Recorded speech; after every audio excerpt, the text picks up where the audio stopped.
सुधा समाधान।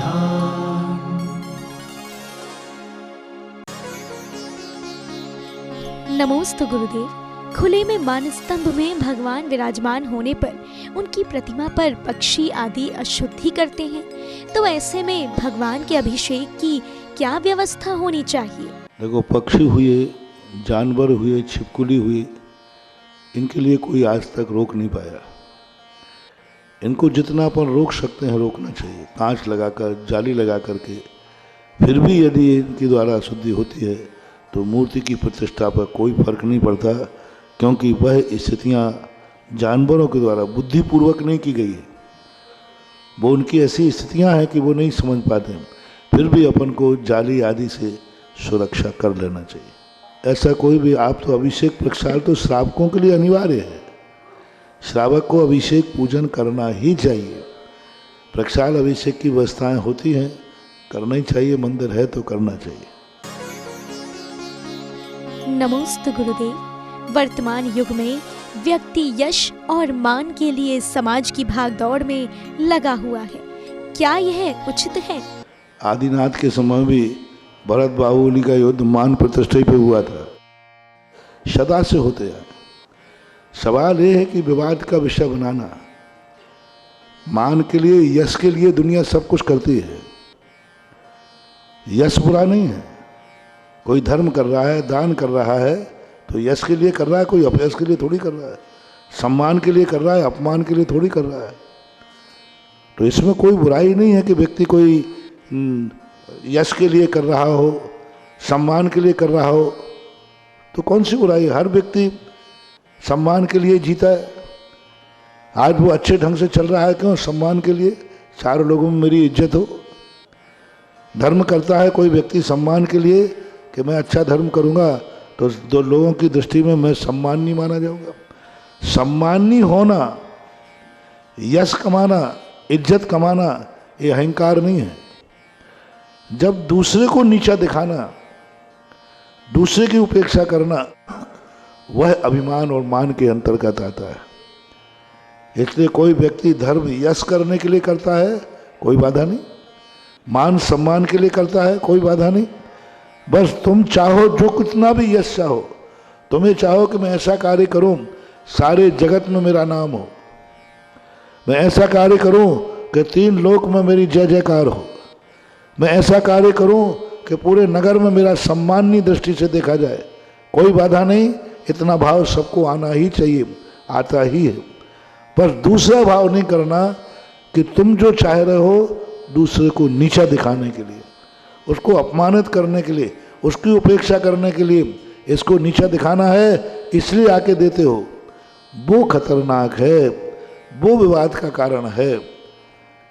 इसलिए धर्म आदि के लिए दूसरे को नीचे दिखाने के लिए नहीं करना चाहिए।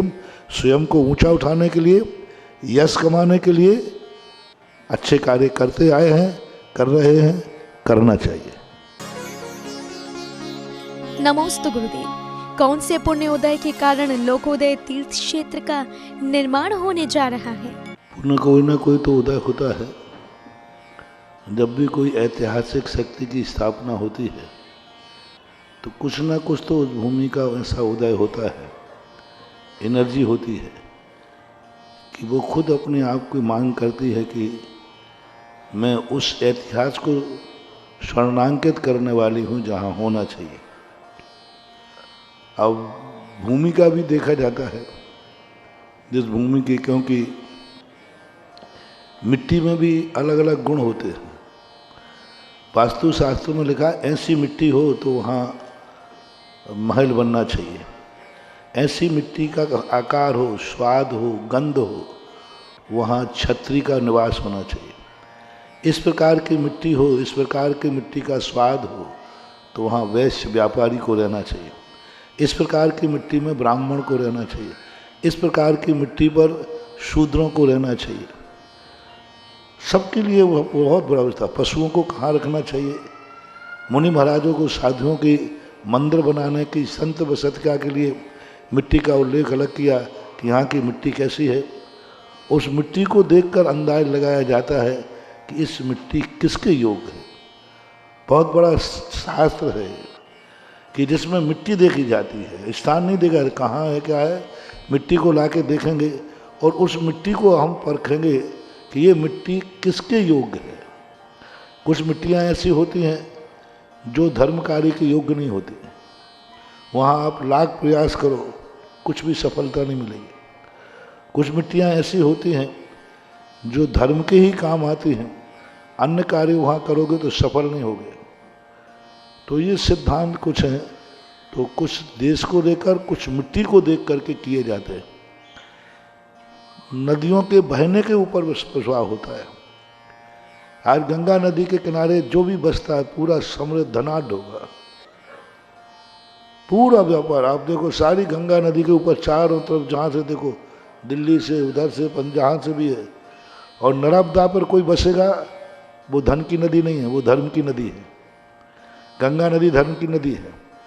अब गंगा के जल का किनारा धन ही बनाएगा और नर्मदा का किनारा आध्यात्मिक शक्ति है, धर्म की शक्ति है। उस किनारे पूरा नर्मदा जहाँ से निकली है उसके नीचे उसने कोई महानगर, कोई बड़ा उद्योग नहीं बनाया। इसलिए नर्मदा नदी भारत में सबसे स्वच्छ नदी कोई है तो नर्मदा नदी, क्योंकि जहाँ पैसे वाले रहेंगे उसे गंदा होना ही है। नर्मदा नदी का जल स्वच्छ आज भी है और आध्यात्म नदी है। भारत में एक नदी है बड़ी नदियों में जिस नदी के किनारे सिद्ध क्षेत्र है। गंगा जमुना किनारे एक भी सिद्ध क्षेत्र नहीं है। किसी ने मोक्ष प्राप्त नहीं किया, किसी को कैवल्य की प्राप्ति नहीं हुई है, मोक्ष तो हुआ ही नहीं। मात्र भारत की बड़ी नदियों में एक नर्मदा नदी है जहाँ से मोक्ष के रास्ते खुले। सिद्धवरकूट, बड़वानी, सिद्धोदय, नेमावर, देखो लाइन से बने हुए हैं पूरे सिद्ध, सारे लाइन सिद्ध भगवानों की भूमियाँ हैं। वो अध्यात्म, मैंने भी नर्मदा के किनारे ध्यान करके देखा। नदियों के किनारे में बहुत ध्यान करने के लिए सबसे ज़्यादा आध्यात्मिक एनर्जी है नर्मदा के किनारे बैठने पर, बहुत अध्यात्म। और हमारे आचार्य जी को सबसे ज़्यादा प्रिय नर्मदा ही नदी है। अमरकंटक से देख लो, सारे आचार्य जी के नर्मदा के किनारे किनारे हैं। तिलवाड़ा भी नर्मदा के किनारे, दयोदय, दयोदय है ना, सब नर्मदा के किनारे। तो होते हैं, नदियों का प्रभाव होता है। हर पौधा पूजा के योग्य नहीं रहता, हर वनस्पति पूजा के योग्य नहीं है। पूजा के योग्य वनस्पति अलग प्रकार की होती है। सारे फल पूजा के योग्य नहीं है। फल है लेकिन वो पूजा के योग्य नहीं है। पत्ते हैं लेकिन पूजा के नहीं आते। तुलसी को ही शुभ मानते हैं। अन्य वनस्पति तो सभी हैं, वनस्पति तो सभी पेड़ हैं, धतूरा भी वनस्पति है। सिद्धांत से कोई बाधा नहीं है, लेकिन पूजा की थाली पर धतूरा नहीं सजेगा। तो ऐसे ही अग्नि के भी सबके अंदर अंदर अलग अलग एक एनर्जी होती है। वो एनर्जी अपने आप उस भूमि के लिए उस योग कार्य करने में सफलता देती है। तो बहुत आए तो पूछते हैं कि महाराज जी आप ऐसा क्या करते हैं सफल हो जाते। हम वो सब देख लेते हैं, मिट्टी से पूछ लेते हैं मिट्टी तू क्या चाहती है, तो मिट्टी खुद बताती है कि मैं किसके योग्य हूँ। नमोस्तु गुरुदेव। परिवार में मतभेद होने पर हमें हमारे कर्मों के बंध से कैसे मुक्ति मिलती है और आगे हमारा क्या भविष्य होगा? प्यास नहीं होती तो पानी की कीमत नहीं होती, पानी की जरूरत नहीं होती। बीमारी नहीं होती तो वैद्य की जरूरत नहीं होती। संसार में कसाय नहीं होती तो गुरु की जरूरत नहीं होती। बीमारी है तभी तो वैद्य है। गुरु की कीमत यहीं तो हो जाती है जहाँ राग द्वेष और कषाय होती हैं। उनको मिटाने के लिए गुरु की जरूरत होती है। जहाँ बीमारी होती है वहाँ डॉक्टर की जरूरत होती है। प्यास होती है तो पानी की जरूरत होती है। इसलिए कसाय होना जरूर बुरा नहीं है, कसाय होना आश्चर्य का विषय नहीं है। कसाय होने के बाद गुरु की बात मान जाएं, ये सबसे अच्छा है, और गुरु की बात न माने ये सबसे बुरा है। कषाय करना बुरा नहीं है, लेकिन कषाय होने के बाद जितने जल्दी कंपटीशन होना चाहिए, कौन पहले क्षमा मांगेगा, लड़ने में कितनी लड़ाई हो जाने दो, जम के हो जाए, कोई घबराने की जरूरत नहीं है। बस दूसरे मौका है, कौन सबसे पहले जल्दी क्षमा मांगेगा। जो सबसे पहले क्षमा मांगेगा वो कितना भी कसाय कर ले, उसकी सारी कसाय माफ कर दी जाती है। जल्दी, सबसे जल्दी। भरत बाहुबली में युद्ध हुआ, सबको मालूम है युद्ध हुआ। अब सबसे जल्दी क्षमा कौन मांगे? बाहुबली के भरत। दोनों क्षमा मांगने उठे, बाहुबली ने पहले मांगी, भरत ने कहा मैं भी मांगने ही आ रहा था। तो कसाय तो होती आई हैं। भरत बाहुबली का युद्ध भी हुआ है, लेकिन क्षमा भाव भी ऐसा हुआ है, तुरंत तुरंत, 10 मिनट भी नहीं लगे। तो क्षमा मांगने के लिए जितनी उतावली होगी, उतना ही किए हुए कृत्य को खत्म किया जा सकता है। कितना भी बड़ा बैर भाव हो गया हो, लेकिन एक अंतर्मुहूर्त के अंदर अंदर यदि क्षमा मांग लेते हैं, तो वह कर्म वहीं अस्तित्वहीन हो जाता है, उसका पावर उतना बढ़ जाता है। हम क्या करते हैं, कसाय तो कर लेते हैं, लेकिन क्षमा मांगने में प्रमाद टालते हैं। आज नहीं काल, काल नहीं परसों, और फिर मन में आता है अरे जल्दी क्या पड़ी है, आज करनते काल कर, काल करनते परसों, जल्दी जल्दी क्यों करता है अभी तो जीना। बस ये है अज्ञानी का लक्षण। क्षमा मांगने में टालना ये अज्ञानी का लक्षण है, ये विनाश का लक्षण है, ये विनाश का लक्षण है। और ज्ञानी व्यक्ति का लक्षण क्या है?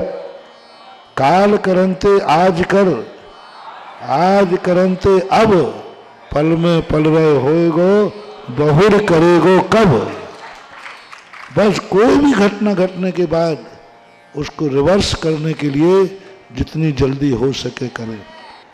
आज हमारे समाज का एक प्रतिष्ठित परिवार, बैनराज परिवार, आगे सब बैनराज परिवार, इसी संपत्ति को लेकर आपसी में बड़े आदमियों से मेरा इस प्रसंग में कहना है कि बड़े आदमी 2 काम जरूर टेक टू ऑर्डर। पहला तो ये करें कि बड़े आदमी अपने बच्चों को संपत्ति कुछ भी छोड़ के ना जाएं, खास तौर से आगरा के बड़े आदमी, पीएनसी, जितने बड़े आदमी हैं, कोई संपत्ति अपने बच्चों को छोड़ के ना जाए, उनको थोड़ी थोड़ी संपत्ति दे दें, और जितनी जिंदगी भर में तुमने कमाई है वो सब लोकोदय तीर्थ क्षेत्र को समर्पित कर दें। तुमसे पैसा नहीं चाहिए, लोकोदय तीर्थ क्षेत्र तुमसे पैसे का मोहताज नहीं है। जिससे तुम्हारे बच्चे, जिससे तुम्हारी पीढ़ियां एक थाली में भोजन करती रहेंगी,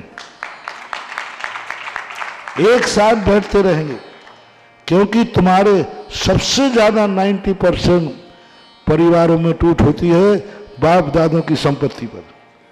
स्वयं की संपत्ति पर घर कभी नहीं टूटता, हमेशा घर कभी भी टूटता है बाप दादों की संपत्ति पर टूटता है, बाप दादों की संपत्ति पर विवाद होता है।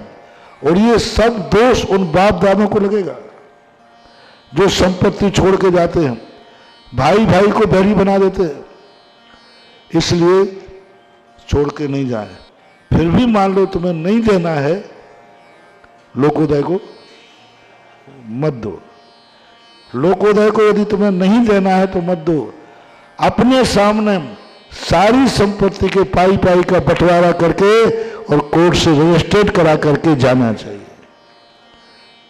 बाद में कोई विवाद छोड़ना ही नहीं, ऐसी स्थिति बनना चाहिए। और ऐसा यदि तुम कहे 2 कार्य तुम्हें दे दिए, या तो छोड़ो ही मत सब अपना दान पुण्य करके जाओ, छोकरा छोकरा जाना है, उसकी किस्मत वो जाना है, और देना है तो व्यवस्थित करके जाओ। अपने पूर्वजों की संपत्ति पर कभी विवाद नहीं होना चाहिए। दुनिया में कितने ही लड़ भड़ जाना, अपनों से कभी नहीं लड़ना, खून खून से नहीं लड़ना चाहिए। हो जाए तो तुरंत क्षमा, कोई बीच में पंचायत नहीं आवे, बीच में कोर्ट केस नहीं आवे। अरे कोर्ट के दुश्मनों के लिए हैं, भाई भाइयों के लिए नहीं है, घर के लिए नहीं है, परिवार के लिए नहीं है। तो हम अपने भक्तों से सभी से कहूंगा कि कभी भी भाई भाई की परिवार की लड़ाई में कितना भी एक भाई को नुकसान हो, कितना फायदा हो, कभी भूल करके अदालत का और कोतवाली पर कदम नहीं रखना चाहिए। यदि जैनी है और मेरा भक्त है तो कोतवाली भेजूंगा मैं किसी दुश्मन की लड़ाई के लिए, मेरा आशीर्वाद तुम्हारे साथ रहेगा, मैं भेजूंगा। लेकिन पारिवारिक लड़ाई के लिए कभी लड़ाई हो, घर से बाहर नहीं जाना चाहिए। हो तो अपने रिश्तेदारों से बाहर नहीं जाना चाहिए, हो तो अपने गुरु से बाहर नहीं जाना चाहिए, हो तो अपनी समाज से बाहर नहीं जाना चाहिए। बस अंतिम लास्ट है। लास्ट क्या है? समाज, गुरु, परिवार, रिश्तेदार, अपने चार बैठकर करना चाहिए। अपने बच्चों को हिदायत देना चाहिए। हम सब सहन कर लेंगे, लेकिन हमारे परिवार के प्रति आप कोई भी गलत कार्य नहीं करेंगे। कोई नहीं, हो गया ऐसा केस हो गया, सबको मालूम था, लेकिन कोई बात नहीं। सुबह का भूला शाम को वापस आ जाता है, उसे भूला नहीं कहते, ठिकाने आ गया। नमोस्तु गुरुदेव। दशलक्षण धर्म में उत्तम क्षमावाणी आखिरी दिन क्यों मनाते हैं? क्षमा धर्म आखिर में क्षमा वाणी है। वो उत्तम क्षमा धर्म अलग चीज है। वाणी, वाणी का अर्थ है व्यवहारिकता, औपचारिकता। तुमने जो पाया 10 दिन में तुम कितने अच्छे बने हो, 10 दिन में तुम्हारी कसाएं कितनी कम हुई हैं, ये एक दूसरे को वाणी से प्रकट करो। क्षमा वाणी 10 दिन का परीक्षा परिणाम है, 10 दिन का परीक्षा फल है कि तुमने 10 लाख क्षण पर तो मनाए हैं, लेकिन कसाई कम हुई है, तो दुश्मन से क्षमा वाणी मांगो ना, क्षमा करो। तो क्षमा वाणी एक ऐसा 10 दिन के बाद इसलिए रखा जाता है कि उस समय व्यक्ति भीगा हुआ रहता है, धर्मात्मा से भीगा है, प्रवचनों से भीगा है, भगवान की भक्ति से भीगा है, तो उसकी कसाई में कमी आती है। तो लोगों ने कहा अच्छा मौका है, इस समय इसको क्षमा मंगवा लो, क्योंकि अभी व्रत करके आया है, तो जल्दी मांग लेगा, ये अपेक्षा थी। सुधा समाधान